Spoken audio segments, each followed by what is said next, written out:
केशवदेवं देवदेवे समर्चितं भुक्तिमुक्तिप्रदं नित्यं व्यक्तानन्त्यचतुष्टयम्। जी बोलो आदित्य शंकर आदिनाथ भगवान की। जी बोलो मुल्लाई के श्री महावीर भगवान की। जी बोलो परम पूज्य आचार्य ब्रह्मर्षि आदि सागर महामहिम विमल सागर जी सन्मति सागर जी गुरुदेव की। जी बोलो परम पूज्य आचार्य श्री वसुदत्त जी गुरुदेव की। जी बोलो परम पूज्य दिव्य तपस्या आचार्य ब्रह्मर्षि सुंदर सागर जी गुरुदेव की जय। निजी शांति की संवेदना जिनके वचन का सार है, इंसान के ही रूप में भगवान का अवतार है। जो सूर्य भी है चांद भी है वीर भी है शेर है, मेरे लिए सुंदर गुरु भगवान है महावीर है, मेरे लिए सुंदर गुरु भगवान है महावीर है। जी बोलो आचार्य ब्रह्मर्षि सुंदर सागर जी गुरुदेव की। जी बोलो शुनक श्री समाज विशंक सागर जी गुरुदेव की। जी बोलो शुनक समाज श्रीमंकर नंद जी गुरुदेव की। द्वादशाम जिनवाणी माता की जय। भव्य आत्मा, आज उत्तम शौच धर्म का दिन। शौच धर्म हमें क्या कहता है? शौच का अर्थ होता है पवित्र, शुचिता। जो शुचिता पवित्रता का जो भाव है वो शौच धर्म है। हमारी आत्मा के अंदर पवित्र भावना का संचार कब होगा? जब हमारे अंदर शौच धर्म आएगा। हमारा शरीर क्या है? पुद्गल, जो कभी भी हमारा साथ छोड़ सकता है। वो हमारे साथ शरीर के अंदर क्या होती है? आत्मा। आत्मा है वो अनादिकाल से साथ में रहते हैं और आत्मा के साथ कर्म साथ में रहते हैं, लेकिन शरीर है वो इस धरा का इसी धरा पर रह जाता है, वो साथ में नहीं जाता है। तो ये शरीर क्या है? अपवित्र है। इस शरीर के अंदर बहुत सारे मल स्त्राव प्रतिपल होते रहते हैं। इसको अगर हम सागर के जल से भी शुद्ध करें तो भी नहीं हो सकता है। वैराग्य भावना में लाइन आती है कि सागर के जल से शुचि कीजिए तो भी शुद्ध न होई। अर्थात इस देह को अगर हम सागर के जल से भी शुद्ध करें तो ये पवित्र होने वाला नहीं है, क्योंकि हमारा देह वो क्या है? अपवित्र है। हम इस शरीर की सफाई में प्रतिदिन लगे रहते हैं, रात दिन अपने शरीर को चमकाने में लगे रहते हैं। क्रीम, पाउडर इत्यादि इत्यादि सब पदार्थों का उपयोग करते हैं, लेकिन जो भी इस ऐसे सब पदार्थों का उपयोग करता है तो उसको क्या होता है पता है आपको? उसको जो भी हिंसक पदार्थ इत्र, पाउडर, नेल पॉलिश, लिपस्टिक आदि ऐसी हिंसक सामग्री का उपयोग करता है तो उसको कुष्ठ रोग होता है। एक बार की घटना है, सनत कुमार चक्रवर्ती थे। कौन थे सनत कुमार? चक्रवर्ती थे। उनका शरीर बहुत सुंदर था। तो स्वर्ग में चर्चा चल रही थी कि सनत कुमार चक्रवर्ती हैं, उनका शरीर है, उनका रूप इतना सुंदर है, देवों में ऐसी चर्चा चली। तो देवलोक, दो देवलोक उनको देखने के लिए आए कि आखिर सनत कुमार चक्रवर्ती का शरीर सुंदर है ऐसा बोले तो चलो अपन देख के आते हैं। तो वो नीचे सनत कुमार चक्रवर्ती के रूप को देखने के लिए आते। सनत कुमार चक्रवर्ती उस समय क्या कर रहे थे पता है आपको? व्यायामशाला में व्यायाम कर रहे थे। व्यायाम कर रहे थे तो देवलोग आए, उन्होंने देखा तो सनत कुमार चक्रवर्ती के शरीर से पसीने की बूंदें टपक रही थी। देवलोग ने सोचा कि हमने जैसा स्वर्ग में सुना था कि सनत कुमार चक्रवर्ती का रूप तो बहुत सुंदर है, तो हमने जैसा सुना था वैसा ही उनका रूप तो बहुत सुंदर है। अब क्या हुआ? सनत कुमार चक्रवर्ती से देवलोग आए और कहा, सनत कुमार चक्रवर्ती से कहते हैं कि हे सनत कुमार चक्रवर्ती, हमने देवों में ऐसी चर्चा सुनी थी कि आपका रूप तो बहुत सुंदर है, तो वास्तव में जैसी चर्चा सुनी थी मैंने वैसा कि वैसा आपका रूप है। अब सनत चक्रवर्ती को क्या हो गया? घमंड हो गया। उसको रूप अपने रूप पर घमंड हुआ। तो उसने कहा कि देवलोक, आपने तो मेरा ये कुछ रूप देखा ही नहीं है, अभी मैं अच्छे से श्रृंगार करके आता हूँ, तब मेरा रूप देखना। आपको ऐसा रूप देखने मिलेगा कि जैसा आपने कभी देखा ही नहीं होगा। अब सनत कुमार चक्रवर्ती जाते हैं और उसके जो नौकर चाकर थे उनसे बोलते हैं कि आज आप मुझे ऐसा सजाना कि देवलोग आए मुझे देखने के लिए। तो इतनी श्रृंगार से इत्र पाउडर आदि लगा करके मेरा आभूषणों से श्रृंगार करना। तो सनत कुमार चक्रवर्ती का फिर श्रृंगार करते हैं, पूरा श्रृंगार हो जाता है। उसके बाद वो आते हैं तो देवतागण क्या करते पता है, अपना सिर झुका लेते हैं। तो सनत कुमार चक्रवर्ती सोचते हैं कि देव लोगों ने, वो तो मेरे रूप की प्रशंसा कर रहे थे, तो ये देव लोगों ने अपना मस्तक नीचे क्यों झुका लिया, मस्तक नीचे क्यों झुका लिया, ऐसा सोचते हैं। तो देव लोग कहते हैं कि आपको जब व्यायामशाला में मैंने देखा था, तब आपका जो रूप था वो ऐसा रूप था कि आप बहुत सुंदर लग रहे थे, लेकिन अब जो आप ऐसे लग रहे हो कि आपने अपने शरीर से इतना मोह कर लिया कि अब आपका रूप सुंदर नहीं दिख रहा है। अभी एक थाली लेकर के आओ, मैं आपको आपका रूप बताता हूँ। एक थाली में पानी लेकर के आना और उसमें मैं आपको आपके रूप की दशा बताता हूँ। तो क्या हुआ, एक थाली लाई गई और उसमें पानी भी डाला गया। अब सनत कुमार चक्रवर्ती से कहते हैं कि आप इसमें थूक दीजिए। तो सनत कुमार चक्रवर्ती उसमें थूकते हैं। तो देव लोग कहते हैं देखो इसमें कितने कीड़े बिलबिला रहे हैं, यानी आपने अपने पहले जो आप व्यायामशाला में थे तो बहुत सुंदर लग रहे थे, लेकिन अब आपने क्या किया, हिंसक सामग्री का उपयोग किया, तो आपके कर्म का उदय अंतःपुर में आ गया और वो उदय अंतःपुर में आकर के आपको भी क्या होने वाला है, कुष्ठ रोग होने वाला। तो यही है कि ना, उसको जब कोई भी व्यक्ति अपनी प्रशंसा सुनता है तो उसको उस चीज का क्या हो जाता है, घमंड आ जाता है, और इसको अपने रूप का घमंड आ गया। और फिर उसने क्या किया कि देवता लोगों को बताने के लिए उसने बहुत श्रृंगार किया। तो आखिर में उसको उसकी असली पता चल गई कि ये शरीर तो क्या है, अपवित्र है, इससे हम पवित्र करना चाहें तो भी नहीं कर सकते, लेकिन एक उपाय है इसको पवित्र करने का। अगर हम अपने जीवन में संयम को धारण कर लें, रत्नत्रय का पालन करें। रत्नत्रय कौन से होते हैं, 3 होते हैं, सम्यक दर्शन, सम्यक ज्ञान, सम्यक चारित्र। अगर हम इस रत्नत्रय को धारण करते हैं, संयम का पालन करते हैं, संयम से जीवन जीते हैं, तो हमारे जीवन को हम, हमारे शरीर को क्या कर सकते हैं, हम उस रत्नत्रय से पवित्र कर सकते हैं।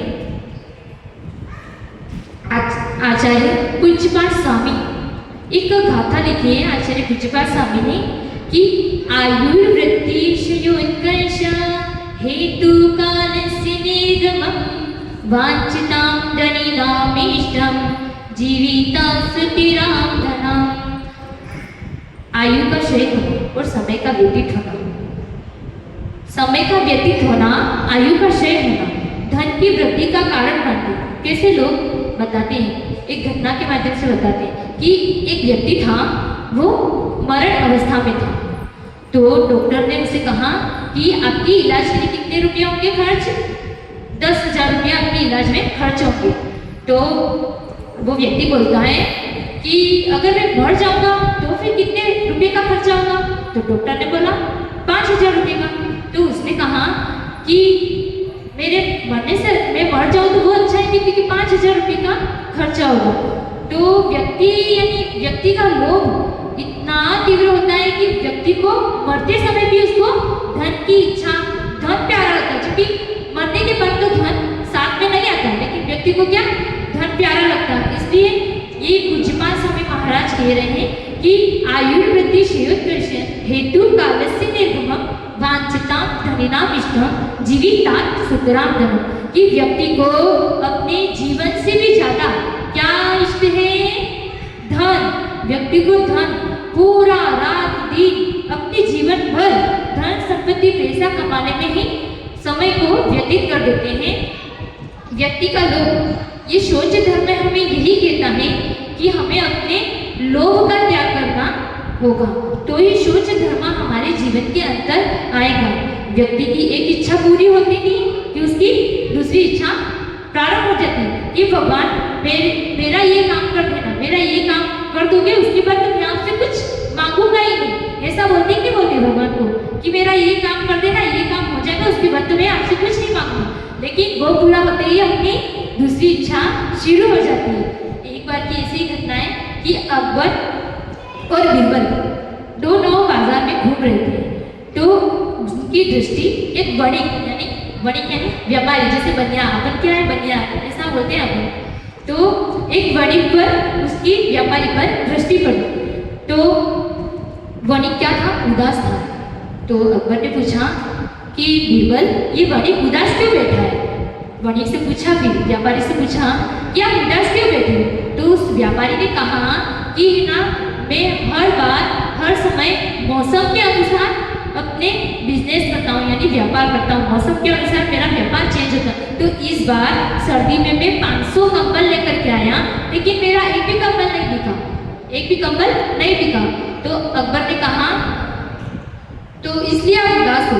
फिर अकबर क्या करते हैं, अपनी राजसभा में जाते हैं, तो वहां पे घोषणा करते हैं कि आपको राज दरबार में कल से तभी आने मिलेगा कि आप एक एक कंबल लेकर के आना, तभी आपको राज दरबार में प्रवेश दिया जाएगा। अगर जो भी कंबल लेकर के नहीं आएगा तो उसको कितने रुपए का दंड मिलेगा, 500 रुपए का दंड भरना पड़ेगा। अब सब आश्चर्यचकित हो गए कि ये अकबर आज ऐसा क्या कह रहे हैं, लेकिन किसी को पूछने की हिम्मत नहीं हुई कि आगे पूछे तो कैसे पूछे, अकबर तो राजा है, उनसे कैसे पूछे। तो सब फिर दूसरे दिन उस वणिक के व्यापारी की दुकान पर जाते और कंबल लेने के लिए जाते। तो व्यापारी सोचता है कि मेरा सर्दी में एक भी कंबल नहीं बिका और आज इतनी भीड़। तो उसने कंबल की रेट थी 2.5 रुपये।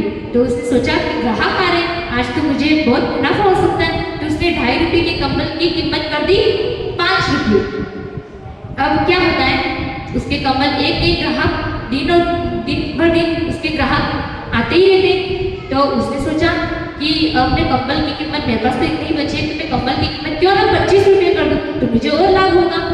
तो उसने कंबल की कीमत कितनी कर दी, 25 रुपये कर दी। आगे क्या होता है, फिर उसके तो पहले 2 ग्राहक आए, फिर 4 आए, ऐसे बढ़ते ही गए। अब 25 रुपये में बाकी उसने सारे कंबल बेच दिए। अब लास्ट उसके पास एक अंतिम कंबल बचा था। तो उसने सोचा कि ये कंबल तो मैं मेरे लिए रख लेता हूँ।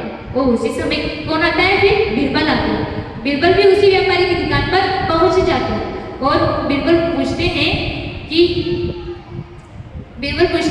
उस व्यापारी से कि है ना मुझे भी एक कंबल दे दो।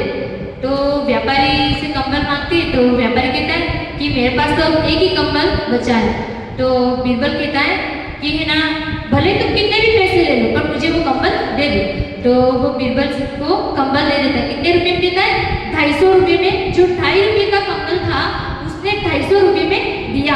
तो अब क्या होता है, 250 रुपये में दे दिया। बीरबल ने कहा कि 500 रुपये का मैं राज दरबार में दंड भरूं, इससे तो अच्छा है कि 250 रुपये में मुझे कंबल मिल रहा है, तो मैं तो ले लेता हूँ 250 रुपये में। वो भी ले लेता है। अब अकबर कंबल सारे उसके बिक गए व्यापारी के। तो अकबर है वो वापिस शाम को बाजार में घूमने जाता है और कहता है कि अब मैं उस व्यापारी को देखता हूँ। तो वो तो व्यापारी बहुत खुश हो गया कि आज तो उसके सारे कंबल बिक गए, सारे कंबल बिक गए, तो वो खुश हो गया होगा। अब अकबर ने देखा ये वणिक तो उदास बैठा है। तो उसने सोचा कि ये उदास क्यों बैठा है, वणिक उदास बैठा था। तो उससे फिर बीरबल पूछता है ये वणिक आज तो उसको खुश होना चाहिए क्योंकि इसके तो सारे कंबल बिक गए, तो खुश हो जाना चाहिए था, लेकिन ये तो उदास बैठा है। अब क्या हुआ, फिर वो व्यापारी कहता है कि मैं इसलिए उदास हूँ क्योंकि मेरा अंतिम जो कंबल है वो 250 रुपये में बिका। तो मैंने सोचा कि मेरे को इस बात का पश्चाताप है कि अगर मैं सारे कंबल अगर 250 रुपये में बेचता तो मुझे कितना मुनाफा होता और कितना लाभ होता।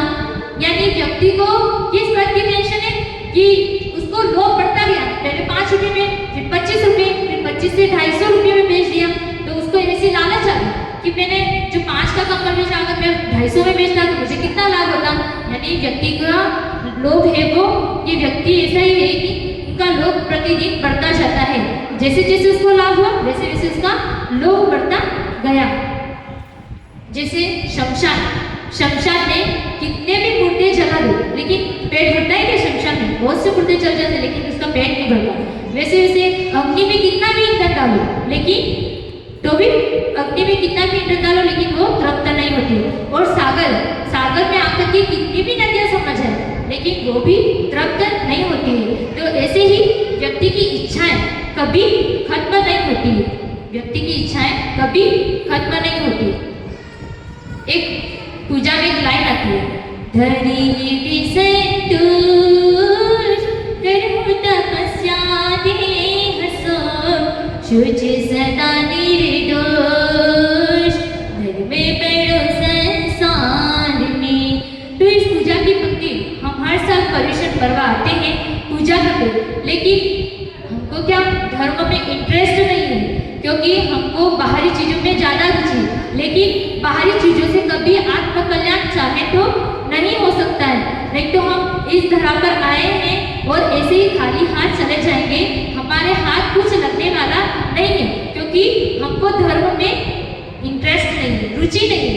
अगर हमको धर्म में इंटरेस्ट होता, रुचि होती, तो हम अपने आत्म कल्याण के मार्ग के बारे में सोचते, लेकिन हम सोचते नहीं हैं।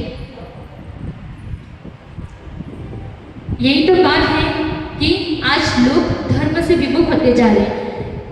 लोगों को दूसरे कामों में पूरा दिन दूसरे कामों में लगे रहते हैं, लेकिन जिनेंद्र भगवान की अर्चना पूजा करना, बहुत कम ऐसे पुण्यशाली जीव होते हैं जिनके अंदर ऐसे भाव होते हैं। तो वो पूजा के लायक, धरि हृदय संतोष करहु तपस्या देह सो, शौच सदा निर्दोष धर्म पढ़ो संसार में। शौच धर्म हमें क्या कहता है कि हमें संतोष को धारण करना चाहिए। जो व्यक्ति अपने जीवन में संतोष को धारण कर लेता है वही शौच धर्म को अपना सकता है। अपनी आत्मा के अंदर शौच धर्म तभी आएगा जब हमारे अंदर क्या आएगा, संतोष आएगा। लेकिन आजकल के लोगों को संतोष धारण नहीं करना होता, क्योंकि संतोष धारण करने में व्यक्ति अब बहुत पिछड़ गया है। ये पाश्चात्य संस्कृति का जो प्रभाव चला है उसमें व्यक्ति ने अपने आप को इतना ढाल लिया है कि उसे अपने अंतर की सफाई, यानी अपने आत्मा की सफाई, अपनी आत्मा की पवित्रता की ओर उसका ध्यान नहीं जाता है। इच्छाओं का अंत नहीं, इच्छाओं में संत नहीं, इच्छाओं का अंत नहीं, इच्छाओं में संत नहीं, इच्छाओं का राग तजो, सबको ये जिहार करो, छोड़ो पर छोड़ो, हो छोड़ो पर छोड़ो, निज को अपनाओ रे, जीवन है पानी की बूंद कब मिट जाए रे, जीवन है पानी की बूंद कब मिट जाए रे। कहते हैं इच्छाओं का कभी अंत नहीं होता, और इच्छाओं से हम संत भी नहीं बन सकते। ना तो इच्छाओं का अंत होता है, ना इच्छाओं में कोई संत बन सकता। इसलिए हमको क्या करना है, जो भी इच्छाएं, उन इच्छाओं का क्या करना है, राग है इच्छाओं के प्रति, उसके राग को छोड़ना है। इसलिए तो कहते हैं कि छोड़ो छोड़ो हो छोड़ो, हो छोड़ो निज को अपनाओ रे। निज यानी अपनी आत्मा, अपने स्वयं की आत्मा को अपनाओगे तो क्या मिलेगा, परमात्मा। आत्मा की ओर अंदर दृष्टिपात करेंगे तो हमें परमात्मा की ओर, हम अपने स्वयं की आत्मा के अंदर क्या विराजमान है, परमात्मा। तो हम अगर अपनी आत्मा की ओर अंदर दृष्टिपात करेंगे तो हमें परमात्मा नजर आएंगे, और परमात्मा को देखना है, परमात्मा को देखना है तो हमें अपने जीवन में क्या करना होगा, सामायिक प्रतिक्रमण समता में रहना होगा। लेकिन यहाँ पे हम आए तो हमने ये देखा कि यहाँ पर सामायिक प्रतिक्रमण कुछ भी नहीं होता। हम जब यहाँ पर आए तो हम यही सोच करके आए थे कि इस 10 दिनों में व्यक्ति ने जितने भी पाप कर्म किए हैं तो उन पाप कर्म को धोने का वक्त कब आता है कि पर्युषण में ही कोई आता है तो हमें कोई ज्ञान देता है, तो वो सिखाता है कि हमें जो इतने साल तक हमने जो पाप किए उस पाप कर्म को हम भगवान के सामने आलोचना करें। प्रतिक्रमण का अर्थ होता है आलोचना, तो हम भगवान के सामने आलोचना करें, अपने दोषों को गिनाएं कि हमने, हे भगवान, इतने इतने दोष किए कि हम गिना नहीं सकते। तो इन दोषों को हम भगवान के सामने आलोचना प्रतिक्रमण करके प्रायश्चित करके हम अपने आप को शुद्ध कर सकते हैं। शौच धर्म इतना पावन है जो आत्म को सूचित करता है। शौच धर्म इतना पावन है जो आत्म को सूचित करता है, और जो लोभी होकर के रहता है, जो लोभी होकर के रहता है वो परमात्मा को नहीं पाता है, और जो निर्लोभी होकर के जीता है, जो निर्लोभी होकर के जीता है वो मुक्ति रमा को बढ़ता है। मुक्ति यानी मोक्ष। तो मोक्ष को प्राप्त करना है तो लोभ का तो त्याग करना ही पड़ेगा। लोभ का त्याग के बिना मोक्ष की प्राप्ति होने वाली नहीं है। इसलिए हमें यही समझना है कि हमें अपने जीवन में ये 10 धर्म को अगर सही तरीके से अगर समझे तो पूजा की लाइन से भी हम समझ सकते हैं, स्वाध्याय करने से भी समझ सकते हैं। हमको धर्म का मर्म समझ में तभी आएगा जब हम स्वाध्याय करेंगे। जब हम नहीं तो अगर आने वाली पीढ़ी, अगर हम बच्चों में भी धर्म के संस्कार नहीं डालेंगे तो आगे आने वाली पीढ़ी कभी मंदिरों में दिखेगी नहीं, और हमारे मंदिरों के ताले क्या मिलेंगे? बंद मिलेंगे।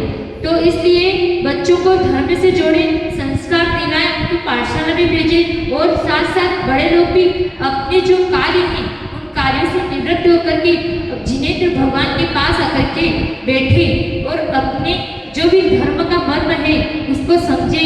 यही मैं कहना चाहती हूँ कि आप अपने जीवन में धर्म के मर्म को समझकर, इस शौच धर्म को समझकर शौच धर्म को अपने जीवन में अंगीकार करें। ये तभी हमारा मंगल होगा, तभी हमारा कल्याण होगा। यही कह करके मैं अपनी बातों को यही विराम देती हूँ। ओम नमः सिद्धेभ्यः।